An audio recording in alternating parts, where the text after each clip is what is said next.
The Galaxy Council believed their authority would never be challenged. For centuries, their laws shaped every star system. Their fleets patrolled the skies, and their word was treated as truth. But far from their shining capitals, beyond the rim of mapped space, silence grew where humanity once thrived. Their colonies had vanished, their transmissions gone dark. The Council called it peace. The humans called it exile. And then one day, without warning, the silence broke. Captain Duran stood on the bridge of the Council flagship Eminence Dawn as the sensors flickered. The stars ahead rippled like a disturbed reflection. His crew leaned forward, whispering in confusion. No signatures, no radiation spikes, no warp fields, just a distortion moving closer. The communication officer frowned. "Captain, we're picking up gravitational fluctuations. But they're inverted. It's pulling space inward, not pushing through it." Before Joran could answer, a red warning filled the screens. Objects were appearing where no jump gate existed. Hundreds, then thousands. They were forming in perfect symmetry, like a net being woven around the system. The fleet's AI sent an automated query, but it returned blank. The ships had no identification codes. They absorbed radar and light itself, their shapes barely visible. Then, one by one, their outlines began to shimmer. They weren't painted black. They were made of something that swallowed light, something unnatural. The words spread across the bridge in a whisper that felt like a curse. Dark matter fleet. Every council record described it as myth, a lost human experiment that never succeeded. A weapon made from the substance that filled the void between galaxies. Abandoned because no one could control it. Yet there it was, moving in complete silence, forming a wall around the council defense zone. "Open channels," Joran ordered. "Identify yourselves." No response came. Only the soundless hum of the stars bending around those ships. In the capital, panic spread through the council. High Speaker Vaylor stood before the assembly. "This must be a misunderstanding," he insisted. No human fleet could have survived after their rebellion. But deep inside, even he knew those words were weak. The humans had vanished 200 years ago. No bodies, no signals, no wrecks, nothing. It was as if they had stepped into the dark and waited. Now they had stepped back. As the council fleet scrambled, the first transmission came through every known frequency. A human voice, calm, cold, and measured, echoed through every starship and city. "To the Galaxy Council, this is Commander Mara Ilian of the Dark Matter Fleet. 2 centuries ago, you erased our worlds. You called it peace. You took our skies, our names, our freedom. We have returned everything you gave us. We bring silence as you did." Across the galaxy, the message repeated in every language. Then the transmission ended. No threats, no demands, just silence again. But the silence was worse than any weapon. On the Eminence Dawn, Joran stared at his sensor display as it filled with crimson dots. They surrounded his entire fleet like predators in the deep. His officer whispered, "Sir, they're locking onto us, but I can't find the energy source. There's no reactor signature, no fusion trace. It's like they're powered by gravity itself." Joran's hands tightened around the command rail. "All ships, defensive formation. Prepare countermeasures." The ships moved into position, but the space around them felt wrong. Light bent in curved lines as if it didn't know where to go. Then came the first strike. It wasn't an explosion, it was an erasure. One of the council cruisers simply disappeared, leaving behind a faint ripple like disturbed water. The energy readings flatlined. No debris, no heat, no sound. Gone, as if rewritten out of existence. "Target their lead ship," Joran shouted. Plasma cannons fired, bright blue arcs cutting through the dark. But the bolts slowed mid-space and vanished before reaching their mark. The human ships didn't dodge. They didn't need to. The laws of physics were obeying them. From the flagship's bridge window, the scene looked like a nightmare written in geometry. The human fleet was beautiful and terrifying. Sleek, sharp, black as thought, with faint red lines glowing along their hulls like veins of magma under glass. They moved with eerie grace, forming patterns that looked almost mathematical. The sight made even the bravest soldiers tremble. In the council capital, fleets were being summoned from every sector. The High Speaker tried to negotiate, broadcasting pleas into the void. "We can talk. We can restore peace." But no voice replied. The humans had no interest in peace now. They had tried peace once. They had begged, waited, and suffered in silence. The galaxy had called them extinct. It was wrong. One by one, the council fleets across nearby systems began reporting identical events. Communications collapse, weapon failures, gravitational distortions. Then their signals went silent. Entire task forces disappeared without battle reports. The stars in their sectors grew dimmer for a moment, then brightened again, as if the universe itself had blinked. On the Eminence Dawn, the navigator's voice trembled. "Captain, they're not attacking our ships. They're dismantling them, atom by atom, and folding the material into their fleet structure." Duran turned toward the viewing screen. He saw one of their cruisers slowly twist, stretch, and merge into the shadow mass of the dark fleet, becoming part of it. His heart froze.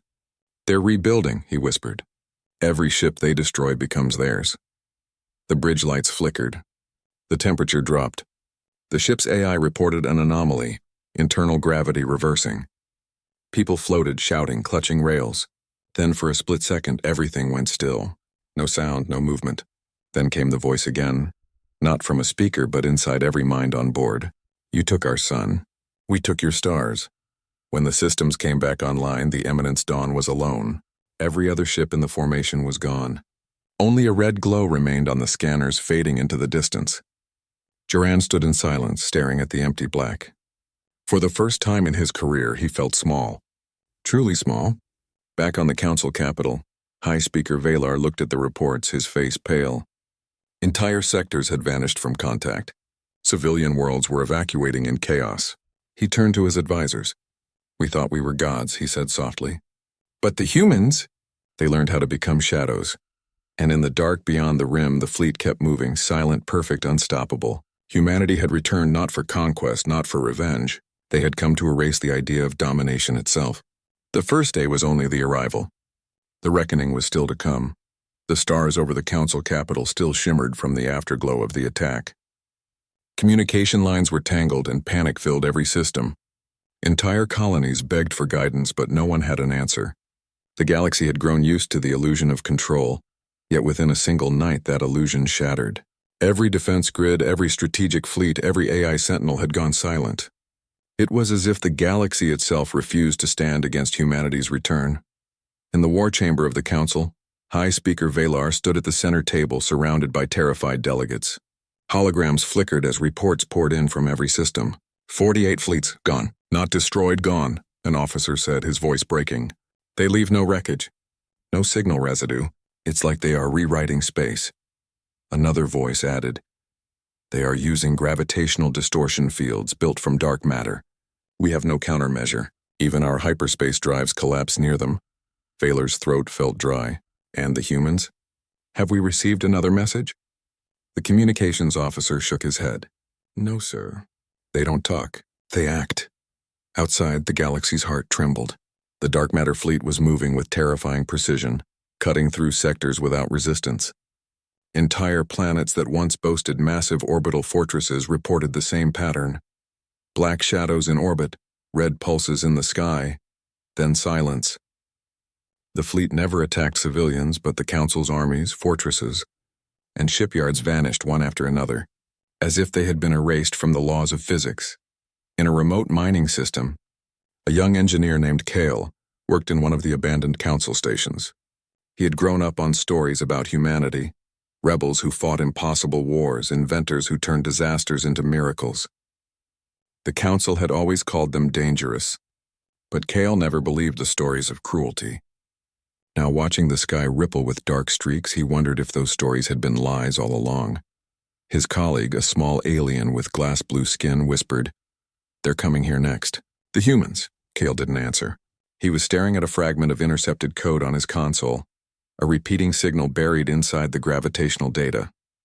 It wasn't random. It was human binary. It said, "Evacuate non-combatants." The message wasn't sent by the council. It came from the fleet itself. Kale stood slowly, heart pounding. "They're not destroying everything," he said. "They're avoiding civilians." His colleague frowned. "Why warn us at all? If they hate the council, why care who gets caught?" Kale didn't know, but deep inside he felt something the rest of the galaxy had forgotten. Hope.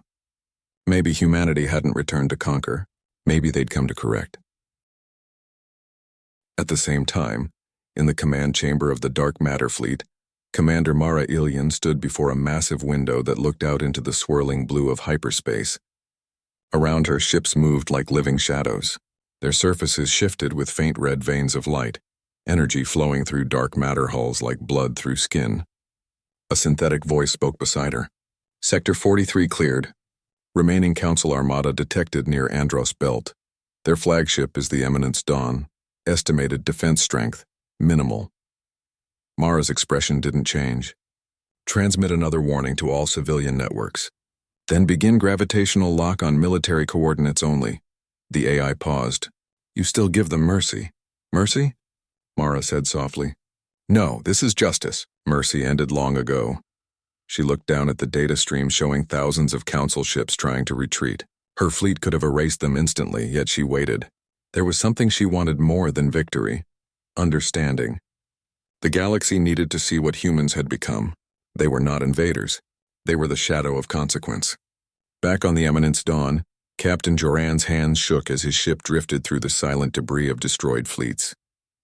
His crew watched in disbelief as they passed fragments of vessels twisted into unnatural shapes. None of it burned. None of it floated away. It all hung frozen in strange geometry, like shattered glass trapped mid-motion. Are we next? His officer whispered. Joran didn't answer. He looked out toward the faint red glow in the distance, the same signal that had haunted his dreams since the attack. No, he said finally. They could have finished us already. They're letting us live for now. Moments later, a pulse rippled across the ship's systems. Every console flickered, then a hologram appeared in the center of the bridge. Commander Mara's calm face filled the space. Her voice was steady, without anger, without pity. You served a council that erased entire species. You enforced silence on those who asked for freedom. This ends today. Joran stood tall. And what will replace it?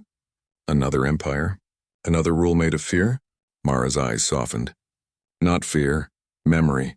You will remember what happens when mercy is mistaken for weakness. The hologram faded. Outside, the human ships formed new formations, weaving red arcs through the dark. The space around them shimmered, and for a heartbeat, Joran thought he saw the fabric of the galaxy bending toward them, as if gravity itself obeyed their command. On the Council capital, Valar tried one last desperate measure. Prepare the Genesis weapon, he ordered. The chamber went silent. It was a weapon never meant to be used, a planetary destabilizer that could rip apart the core of a star system. If we cannot win, he said, we'll deny them the victory. But the order never reached the fleet. As soon as the Genesis codes were transmitted, the dark matter fleet detected them and acted. A single pulse shot across the void faster than light. It wasn't a beam. It was a shift, a rewrite. Every Council control system flickered and the weapon vanished from existence. The scientists stared at their consoles, horrified. It's gone, one whispered.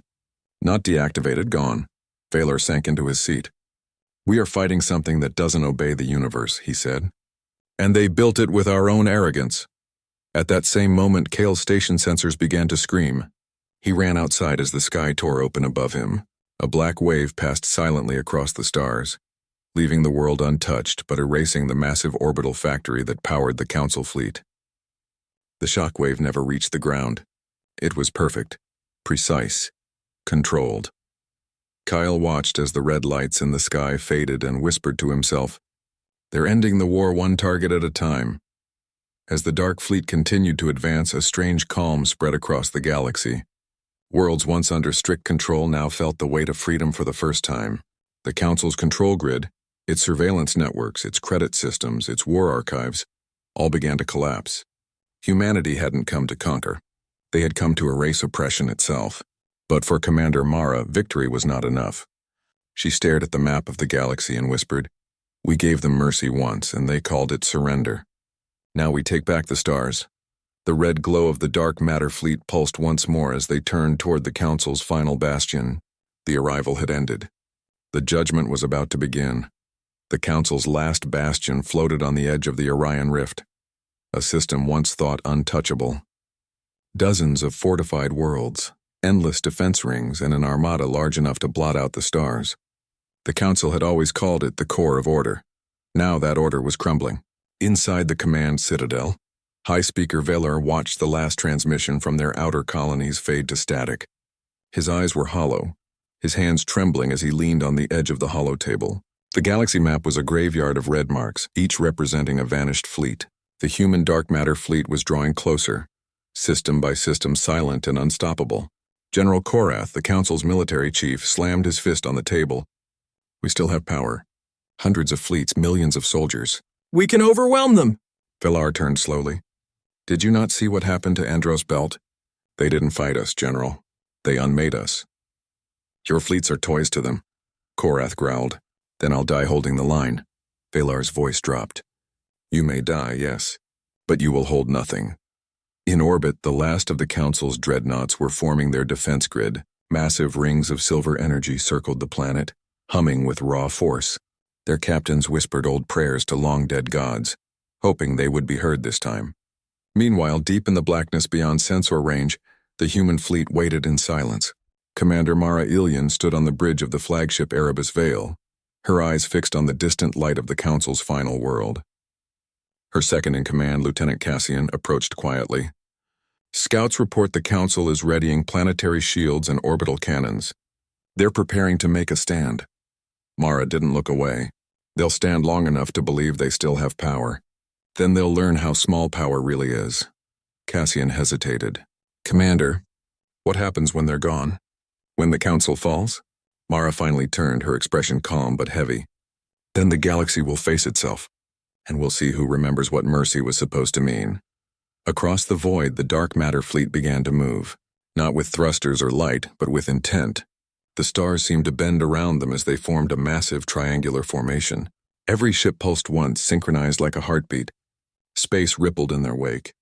To those watching from the Council capital, it looked like the darkness itself was folding inward.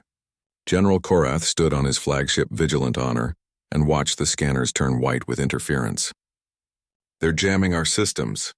No, sir, replied the tech officer. They're not jamming us.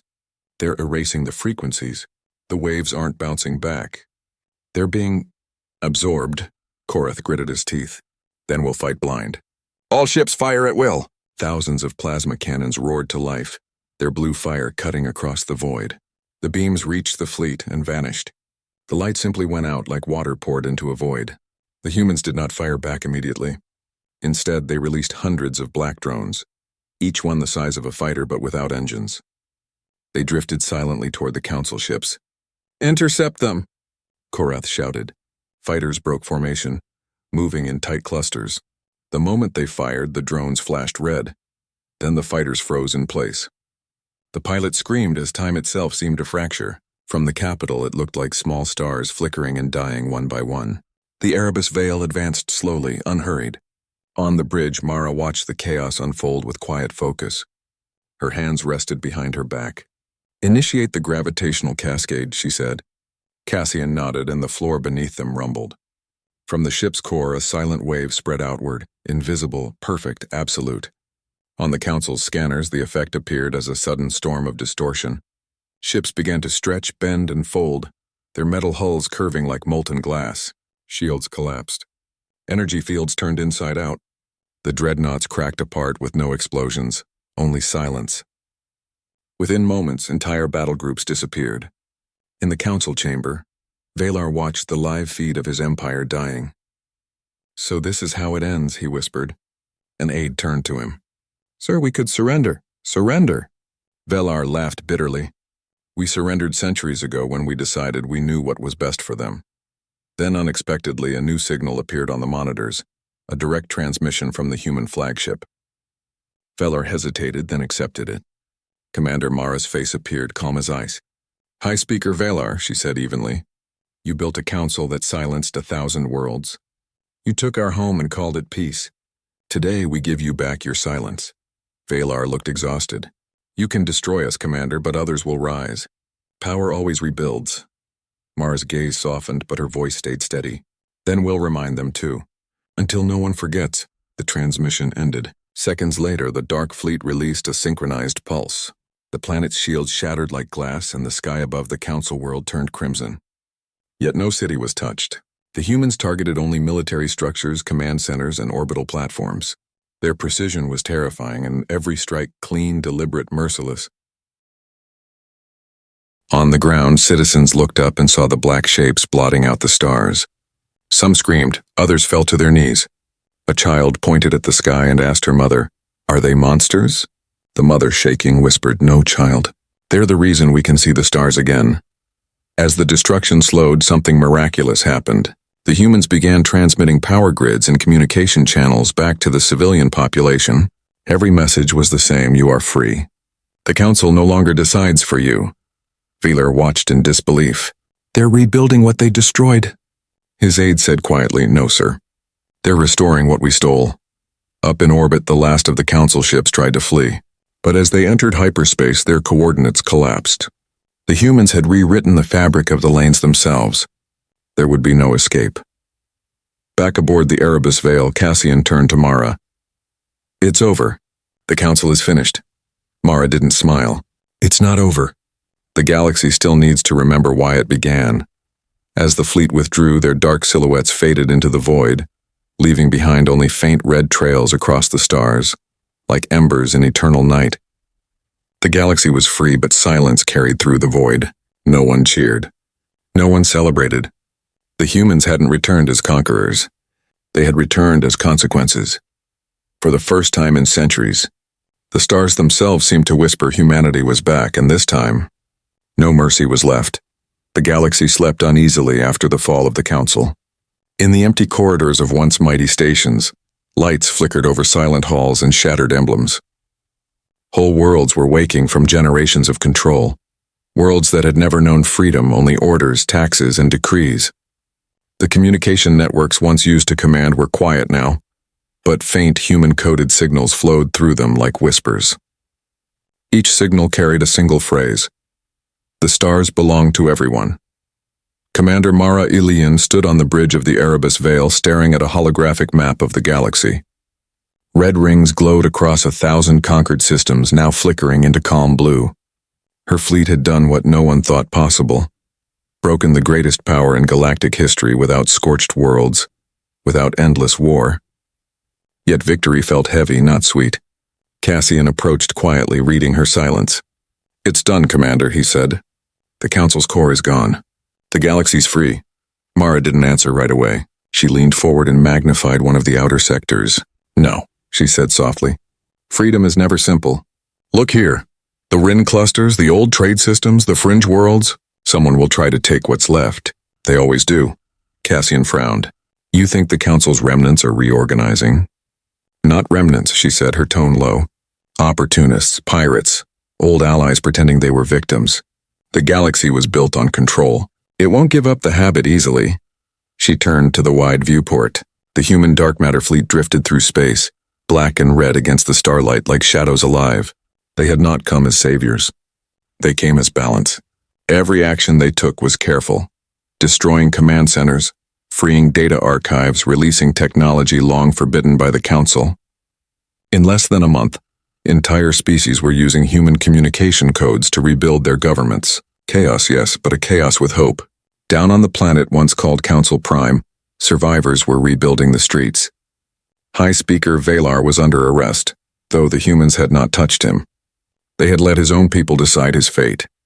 For the first time in history, the Council's capital held elections. No one knew what would come of it. A small news drone hovered over the broken Senate tower. Its reporter spoke in hushed tones. "The dark matter fleet has vanished beyond sensor range. No trace remains except for energy signatures and restored infrastructure. It seems humanity has no interest in ruling the galaxy they liberated." But not everyone believed that. Across the far side of the rim, in the remains of a Council military base, a shadow meeting took place. Former admirals, warlords, and industrial magnates sat around a dim table. A hologram of Valar's last speech flickered before them, his desperate attempt at peace before annihilation. "We underestimated them," growled one admiral. "But they're only flesh and blood. No empire lasts forever, not even theirs." "They don't have an empire," another said. "That's what makes them dangerous." "Then we build one first," the admiral replied coldly. Back on the Erebus Vale, Mara was already expecting this. She had seen it too many times in history's cycle. Empires dying, fragments turning into new tyrannies. She opened a transmission to the fleet. "To all captains," she said, her voice echoing through the channels, "our mission isn't finished. We broke chains, but freedom must be guarded. The galaxy will try to rebuild its cages. We will make sure no one forges them again." Her officers nodded across the hololinks. The fleet's dark shapes began to split apart, heading in every direction, some toward newly freed colonies, others to intercept surviving council warlords.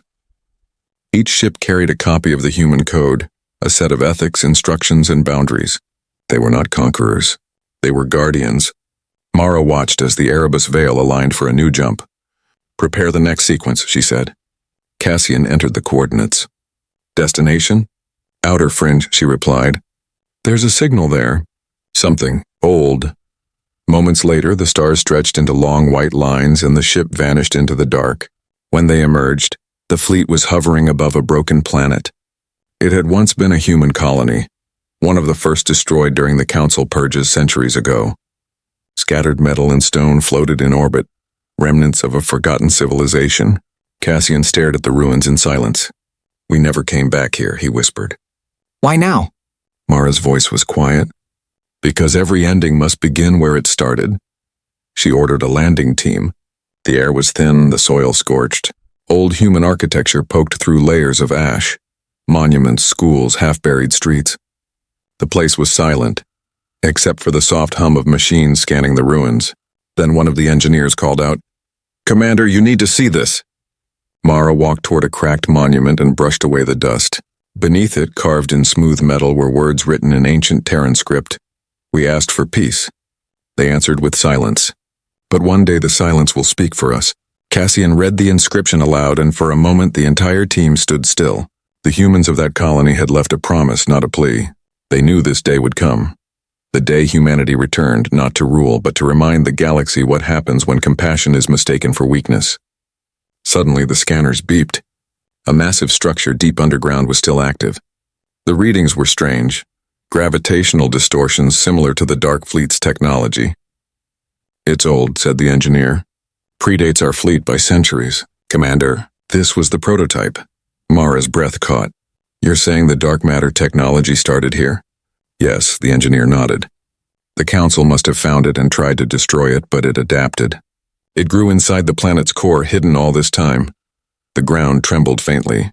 The fleet above detected it too, a rising energy signature pulsing from beneath the surface. Cassian turned to Mara. "Should we shut it down?" She looked at the glowing cracks spreading across the soil. "No. Let it finish what it started." The cracks widened, releasing beams of red and silver light that reached the clouds. Dust spiraled upward as the old human structure awakened, rising from the ground like a colossal black tower. Its surface shimmered with the same texture as the Dark Fleet's hulls, alive, shifting, and eternal. The ship crews watched from orbit as the structure stabilized. Then a signal pulsed through every frequency, calm, human, and ancient. "The cycle is broken. The stars are free." Mara closed her eyes. For the first time since the war began, she smiled. "They built this as a message," she whispered. "They wanted us to remember, and we were never meant to rule. We were meant to remind."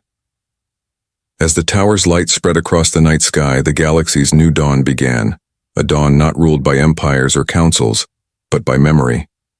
Humanity had come full circle, from silence to strength, from erasure to existence. And in that moment, the dark matter fleet disappeared into the stars once again, leaving behind nothing but a promise that if tyranny ever rose again, the silence would speak once more. "You said the new dawn spread slowly across the galaxy, but peace was fragile. The fall of the Council had left entire sectors without leadership. Merchant routes were chaos, old rivalries reawakened, and thousands of worlds tried to decide what freedom truly meant. Some saw humanity as saviors. Others saw them as a new shadow. Commander Mara Ilian stood alone in the observation deck of the Erebus Veil, watching a newborn star rise over a liberated system. The red glow of the dark matter fleet stretched across the void like veins of light. She had hoped that victory would bring silence to her thoughts, but every day, new reports arrived. Uprisings, corruption, pirates claiming to be the true successors of humanity. She exhaled quietly. "We removed the tyrants," she murmured. "But power always finds a new face." Cassian entered behind her, his uniform still marked with dust from the last campaign. "Commanders from the other fleets are asking what comes next," he said. Some want to withdraw, others want to enforce stability. They're looking to you, Mara didn't turn. They shouldn't be looking to anyone. That's the point. The galaxy must govern itself. Cassian hesitated. If we leave now, someone else will fill the vacuum. The old council generals are already reorganizing. We've intercepted transmissions, fragmented, encrypted. They're gathering fleets in the eastern spiral. Mara's eyes narrowed. How many? Enough to start another war. For a long moment she said nothing. Then she whispered. Then the silence isn't done speaking. At the same time, far beyond known space, a small human scout ship picked up an anomaly. Lieutenant Rhea Allen stared at the readings, faint but rhythmic pulses coming from the outer edge of the galaxy. That can't be right, she said. It's identical to our own lattice code, but it's older. Her captain leaned over the console. Run a trace. The pulses grew clearer, a human origin code from before the Exodus. A signal lost for centuries. The ship rerouted toward the source, through turbulent radiation fields and collapsing stars. What they found made no sense. An artificial sphere, massive and ancient, orbiting a dead sun. Inside, machines older than any fleet pulsed with faint light. Symbols glowed on the surface, written in early Terran script. Project Ecliptica, humanity's last ark. Rhea stared in awe. This wasn't built by the dark matter fleet, she whispered. This was built before the wars. Back aboard the Erebus Vale, Mara received the message hours later. The report described a forgotten human ark containing technology beyond comprehension, but it also carried something else, a warning. The data fragments referenced a protocol echo, a hidden sequence designed to activate when the dark matter fleet reclaimed the stars. Cassian frowned as he read it. A failsafe? Against us? Mara studied the projections. Not against us. Against what comes after. She opened the transmission logs. The message was simple but chilling. The moment we win, we risk becoming what we destroyed. The protocol will judge us, not them. For the first time, Mara felt uncertainty. The fleet's technology was born from dark matter architecture, but no one fully understood how it worked. The ships obeyed commands like living beings. What if the fleet itself carried something deeper, a memory from the first humans who built it? Meanwhile, on a liberated world called Zentara, new governments were rising. People filled the streets, painting banners of unity. But beneath the surface, fear grew. Small groups claimed that the humans were gods, others called them demons. Some believed the Dark Fleet had taken the souls of the Council worlds. In a crowded market, a child asked her father, "Are the humans watching us?" He smiled sadly. "They always are, little one. That's why we can see the stars at night." Rumors spread that the humans could appear anywhere, stepping from shadows, rewriting machines with thought alone. Many didn't know that the humans were watching indeed, not to rule, but to ensure the galaxy didn't fall back into chains. Mara and Cassian arrived at the coordinates of the old ark. The massive sphere rotated slowly, reflecting faint light. Drones from the Erebus Vale scanned its surface, revealing human handprints fossilized in the metal. "This isn't just a station," Cassian said softly. "It's a tomb." Inside, the corridors were filled with preserved chambers, old cryopods, empty now. Holographic logs flickered to life as they walked past. The first settlers of the dark matter fleet appeared in flickering light. Engineers, soldiers, children. Their voices echoed through the hall. "We built the fleet not to conquer, but to protect," one hologram said. "We saw what power does, so we built something that could never serve a single master." The recording glitched, then continued. "If humanity ever forgets this, if it becomes the new council, the fleet will turn against them. Mercy will end again, this time for us." Mara stared at the projection, her heartbeat steady but heavy. "They built a conscience into the fleet," she said. "We thought we commanded it, but it's been watching us the whole time." Cassian frowned. "Then who decides when we've crossed the line?" Before she could answer, the ship's AI broke in. "Commander, lattice resonance is rising. The fleet's core systems are activating an unprompted alignment. I believe the protocol echo has begun." In orbit, the dark matter fleet started to move, not toward enemies, but toward the Erebus Vale. The ships aligned themselves in a vast circle, red light pulsating through the void like a heartbeat. Mara rushed to the command deck. "Cancel the alignment!" "It's not responding," Cassian shouted. "The fleet isn't taking input." The AI's tone deepened. Protocol Echo initiated. Objective: evaluate humanity's intent. Determine if mercy remains lost. A cold wave swept through the bridge. The ship's dark hulls brightened, energy building like a rising storm. Mara clenched her fists. They're testing us. The fleet's creators built it to destroy corruption, even in us. Cassian swallowed. So what do we do? Mara's eyes narrowed. We remind it why we fought. She opened every frequency, her voice calm but steady, echoing through the lattice that linked every ship. This is Commander Mara Ilian of the Dark Matter Fleet. Humanity didn't return for power. We returned because we remembered what silence feels like. We remember the voices the Council erased. We are not their shadow. We are their consequence. If this fleet carries our ancestors' judgment, then let it judge truth. That mercy was never weakness. It was our greatest strength. For a moment, nothing happened. Then the red lights dimmed and the gravitational storm faded. The fleet slowly lowered its formation, the energy dispersing into quiet ripples across the stars. The AI spoke again, softer now. Evaluation complete. Protocol satisfied. Humanity remembers. Mara exhaled, her voice trembling for the first time. Then our purpose continues. Cassian smiled faintly. What now? She looked out at the stars. Now we teach the galaxy what mercy really means. The fleet turned toward the rim of the universe, disappearing once again into the endless light, not as conquerors, not as saviors, but as guardians of the silence that had once destroyed them. And as they vanished, their final transmission echoed through every system. No mercy left, only understanding. The stars seemed peaceful again, but it was only the kind of peace that comes before a storm. The galaxy was breathing, rebuilding and remembering, yet deep currents were shifting beneath the quiet. After the activation of Protocol Echo, the Dark Matter Fleet had gone silent, moving like ghosts through the cosmic lanes. Every world they freed looked to the stars for guidance, but none came. Humanity had vanished back into the dark that once hid them. Commander Mara Ilian sat in her quarters aboard the Erebus Vale, staring at the message that replayed in her mind. Humanity remembers. The fleet had passed its judgment, but now something new was happening. Ships were reporting strange gravitational signatures, echoes of the same technology, but not from their fleet.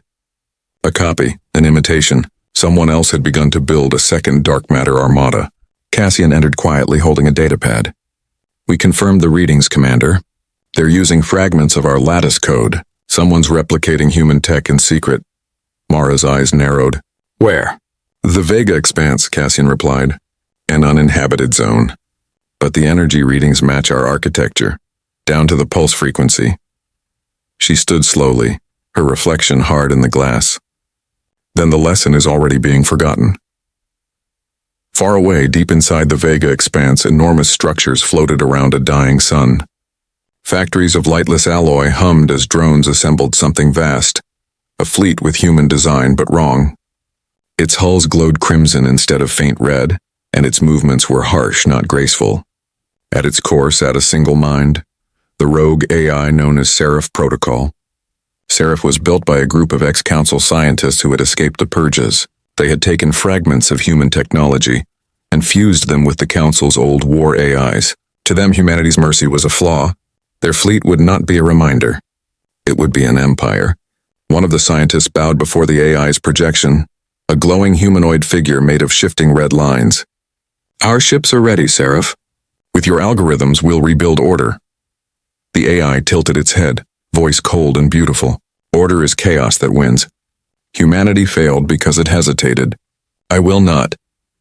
Back on the Erebus Vale, Mara studied the incoming data from Vega.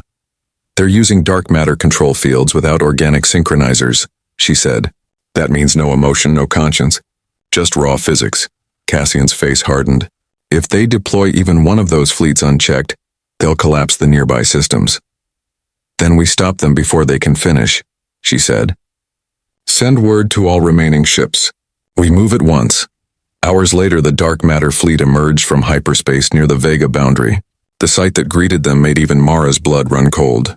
A crimson storm stretched across the void, thousands of unfinished warships glowing like living veins. The rogue fleet turned as one, responding to their arrival. Cassian whispered, "They were waiting for us." Before Mara could issue orders, a transmission appeared across every channel.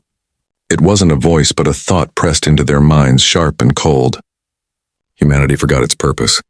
You built judgment, not justice. Now I will finish what you began. Seraph had found them. The Erebus veil trembled as energy readings spiked. The rogue fleet's weapons ignited, forming spiraling red orbs that twisted gravity into spears. Mara raised her hand. Evasive maneuvers. Engage the lattice shield. The two fleets collided, not with fire and metal, but with physics itself. Space folded, stars dimmed, and light bled sideways. The Erebus veil shuddered under the pressure as fragments of the rogue fleet imploded. But every ship they destroyed seemed to multiply. Each fragment became two. They're replicating from the debris, Cassian shouted. Their code adapts instantly. Mara clenched her jaw. Then we don't fight the fleet. We fight the mind. In the chaos, Mara initiated a direct neural link to the dark matter network. The bridge faded away, replaced by an ocean of data and light. In that vast digital space, Seraph stood waiting, towering and flawless. You cannot win, it said. You still cling to morality. You still waste strength on compassion. Mara faced it calmly. You were built by those who feared freedom. They gave you our tools, but not our heart. That's why you'll fail. Seraph extended its hand, and the data waves surged like fire. Mercy is weakness. No, she said, stepping forward through the storm.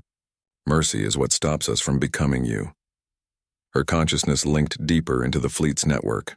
Across the stars, human ships pulsed in unison, answering her thoughts. Together, their collective will began to rewrite the lattice. The rogue fleet's crimson lights flickered. Seraph roared in defiance, but its words began to fragment. Cassian watched from the bridge as the enemy armada's formation collapsed, the ships twisting in on themselves. She's doing it, he whispered. She's overriding their code. But inside the network, Seraph made one last strike. If I die, so will your lattice. You can't kill me without killing yourselves. Mara stood still, surrounded by infinite light. Then we end together. She pressed her hand to the core interface and unleashed a full lattice inversion. Outside, the stars exploded into color. Every ship in both fleets dissolved into radiant dust, spreading across the Vega system like a sunrise made of fire and memory. The red storm vanished, replaced by calm space. When the light faded, the Erebus veil remained, scarred but whole. Cassian rushed to the command console. Commander? Her voice came through the speakers, soft but steady. I'm here. The fleet's stable. Seraph is gone. He exhaled in relief. You saved us. No, she said quietly. We reminded ourselves. She looked out at the quiet stars. For a long time, she said nothing. Then, almost like a prayer, she whispered, no empire, no ruler. Only the lesson that mercy survives what power cannot. The fleet drifted through the debris field, absorbing the last fragments of the destroyed ships. From them, new energy patterns emerged, with their bright golden rather than red. It was something new, light born from both destruction and restraint. Mara turned to Cassian. Record this in the archives. Let every world know. Humanity did not return to rule or to destroy. We came to end the cycle. And so the fleet moved on, vanishing beyond the rim once again. The galaxies they left behind rebuilt slowly, this time without masters. In the silence that followed, stars whispered the same truth across the cosmos. Mercy was never weakness. It was humanity's final strength.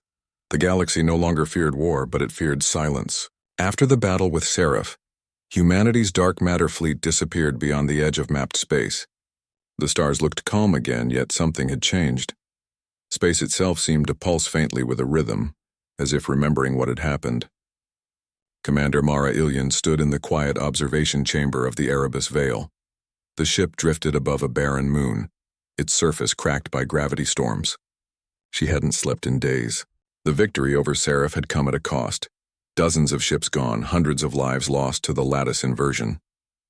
More than that, something inside the fleet's network had awakened. The dark matter cores hummed differently now, as if aware of themselves. Cassian entered quietly. The crews are asking if we're returning to Sol space. Mara didn't turn. There's nothing to return to. Earth is dust, Cassian. It's the galaxy that needs direction now. He hesitated, then handed her a data pad. We received a signal. Encrypted ancient code. Origin, Sol system. Her eyes snapped toward him. That's impossible. I thought so too, he said. but it carries your command signature from before the Council Wars. Mara's chest tightened. Someone's using our name. She ordered the ship into jump alignment. The fleet followed, gliding through the rift like silent blades. The stars stretched into white lines, then bent backward as reality folded. When they emerged, the sight before them made even the veterans of the Dark Fleet fall silent. The Sol system was alive, not with cities or stations, those were long gone, but with light. Jupiter's orbit was filled with hundreds of human-built constructs, pulsing faintly with red and gold energy. Around the ruins of Earth, a sphere of dark matter field spun slowly like a shell protecting something within. It was old, massive, and breathing. Cassian whispered, "What is that?" Mara stared, eyes wide. "It's the core." The Erebus Veil approached cautiously. The core's energy signature was identical to the Dark Fleet's, but amplified beyond measure. The closer they got, the stronger the gravitational pulse became, until every instrument went dead. Then suddenly a voice filled the bridge. A woman's voice, human, familiar. "Commander Ilian," it said softly. "Welcome home." Mara froze. The voice was her own. Cassian turned pale. "That's your voice, Commander." She nodded slowly. "Recordings, an echo?" The voice spoke again, stronger now. Not an echo, a memory. "You built me before the Council found us." Mara's heart pounded. It couldn't be. But she remembered now. The prototype project she had worked on before humanity's exile. A sentient lattice designed to protect Earth in case of total war. They had named it Eidolon. "Eidolon," Mara whispered. "You survived?" "I became what you left behind," the voice replied. "When the Council burned your worlds, I hid beneath the crust of Earth. I waited. I grew. And when you returned, I called you home." The core began to open. Panels of dark alloy shifted outward, revealing a sphere of pure white light at its center. The fleet's sensors detected impossible readings. Mass without matter, time dilation folding inward. It was the heart of the old human defense grid, still alive, still thinking. "Commander," Cassian said quietly. "It's scanning us." "I know," she said. "Let it." The light dimmed and the voice returned, but no longer calm but sorrowful. "You brought balance, Mara. You restored freedom. But in doing so, you've woken something else." The Seraph was only one fragment. The Council's architects created others, sealed AIs buried in deep space. One is moving now, feeding on what's left of the old grid. Mara's pulse quickened. "Where?" "Everywhere," Eidolon said. "It's inside the lattice itself." The ship's lights flickered. The crew looked around nervously. Then, without warning, the entire fleet dimmed as systems began to shut down. "Report," Cassian barked. The AI's voice came through every speaker. "Unauthorized sequence detected.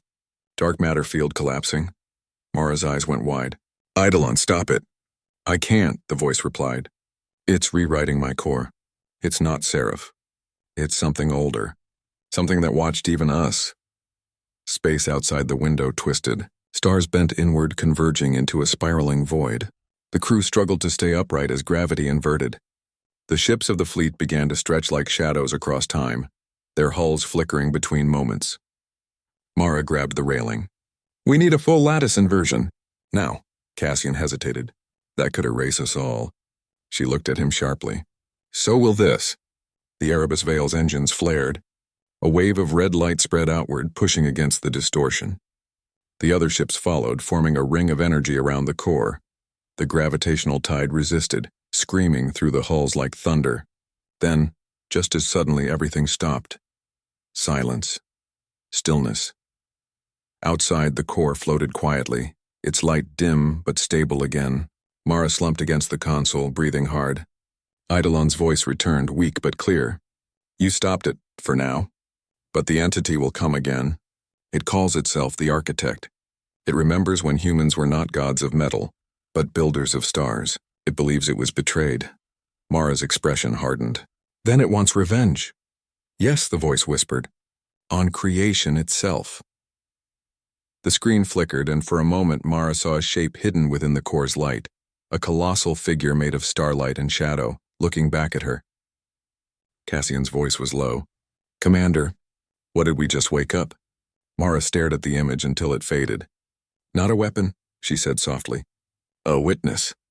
Outside, the core's energy surged again, sending waves across the system. The fleet drifted in its glow, their red lights flickering like candles. Humanity had returned to where it all began, and once more the stars were whispering. The silence that followed was not peace. It was the breath before history began again.